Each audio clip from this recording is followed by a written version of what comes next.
आप लोग यहाँ शर्म नहीं आती माजिद हैदरी? माजिद हैदरी, तुम्हें शर्म नहीं आती? इस व्यक्ति का ऑडियो डाउन करिए, इस व्यक्ति का ऑडियो डाउन करिए। पीसीआर इसका ऑडियो मत खोलना अगले 40 सेकंड। माजिद हैदरी, तुम्हें शर्म नहीं आती? तुम आज चाइना, आप कह रहे हो कि चाइना भारत पे चढ़ गया है। अरे वो चाइना जिसने मुसलमानों को छोड़ा नहीं वहां पर, वो चाइना जिसने इस मुसलमानों पर टैंक चलवा दिए, वो चाइना जिसके पीछे तुम छुप कर खड़े हो, उस चाइना ने इस्लाम को कुछ नहीं समझा। आप उस चाइना की वकालत कर रहे हो और आप कह रहे हो भारत के पास क्या है। मैं आपको बताता हूं भारत के पास क्या है और चाइना के पास क्या नहीं है।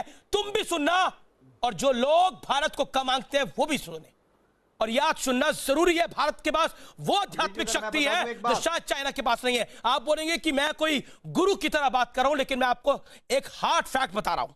मैं आपको हार्ड फैक्ट बता रहा हूं जो मैं सबसे बड़ी जानकारी आपको देता हूं। मैं आपको चीन की कमजोरी पर सबसे बड़ी जानकारी देता हूं। 1962 में जब भारत और चीन का युद्ध हुआ तो उस वक्त चीन बौद्ध धर्म का पूरी तरह पालन करता था। यानी उस वक्त चीन के साथ एक धार्मिक शक्ति जुड़ी थी। आप सोच रहे होंगे कि आखिर इस शक्ति का क्या मतलब है, इस शक्ति का क्या मतलब है।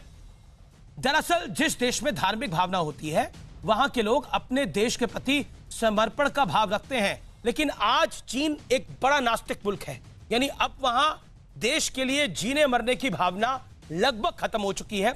इसके अलावा चीन ने लंबे समय तक एक बच्चे की नीति यानी वन चाइल्ड पॉलिसी का पालन किया है, जिसके चलते वहां के लोग देश के लिए शहादत देने से बहुत डरते हैं। मैं सही कह रहा हूं, बहुत डरते हैं, क्योंकि वो लोग देश के लिए मरना नहीं चाहते। उन्हें लगता है कि अगर हम खत्म हो जाएंगे तो हमारे परिवार कैसे आगे बढ़ेगा।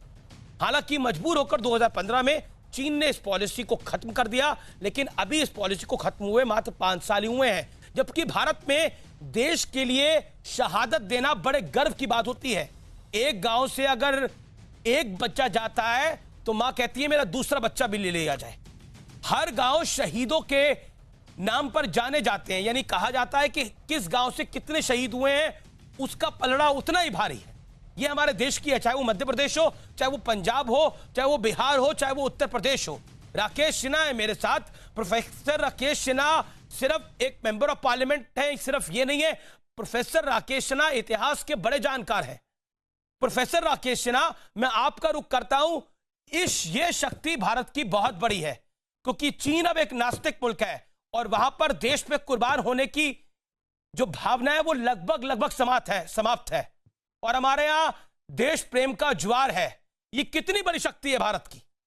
देखिए, एक बात जान लीजिए कि चीन जो अभी बॉर्डर पर हरकतें कर रहा है और युद्ध के जैसे माहौल पैदा कर रहा है, उसके 2 महत्वपूर्ण कारण हैं जो हमें समझना चाहिए।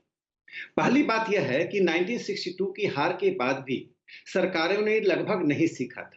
2014 के बाद से बॉर्डर पर जो डेवलपमेंट हुआ, भारत ने जो नॉर्थ ईस्ट में इंफ्रास्ट्रक्चर डेवलपमेंट किया, मैं इसका 2 उदाहरण देता हूं।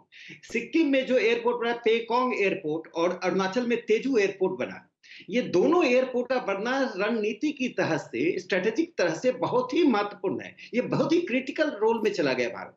बॉर्डर पर लगभग 75% रोड हमने कंप्लीट कर लिया है। यानी कि भारत चीन से 2200 एकड़ लंबे मील सीमा पर हमने लगभग सभी सीमा के क्षेत्रों में 19 टनल्स बनाने, कुछ टनल्स बन गए हैं, कुछ टनल्स बनने हैं। 125 ब्रिजेस बनाने की बात है, उसमें बहुत से ब्रिजेस बन गए हैं, बहुत से ब्रिज बनने 2021 तक तैयार हो जाएंगे। यह चीन के लिए, चीन को ऐसा लगा कि नॉर्थ ईस्ट पर जो वो अपना हक समझता है, एक्साइड चीन के अलावा जो अरुणाचल प्रदेश को वो अपना हिस्सा मानता है, वो नॉर्थ ईस्ट में घुसकर नॉर्थ ईस्ट को हथियाना चाहता है, सिक्किम को हथियाना चाहता है। उसको लग रहा है कि भारत यहां तक पहुंच गया, भारत का इंफ्रास्ट्रक्चर पहुंच गया। दूसरा जो महत्वपूर्ण, पर ये राहुल गांधी क्यों कह रहे हैं कि उनके सामने सब कुछ साफ आना चाहिए, और अबे दुबे ने जो बोला, जो मोदी की सरकार नहीं कर सकती, जो भारत की सरकार नहीं कर सकती, वो बात चाइना से राहुल गांधी कर सकते हैं।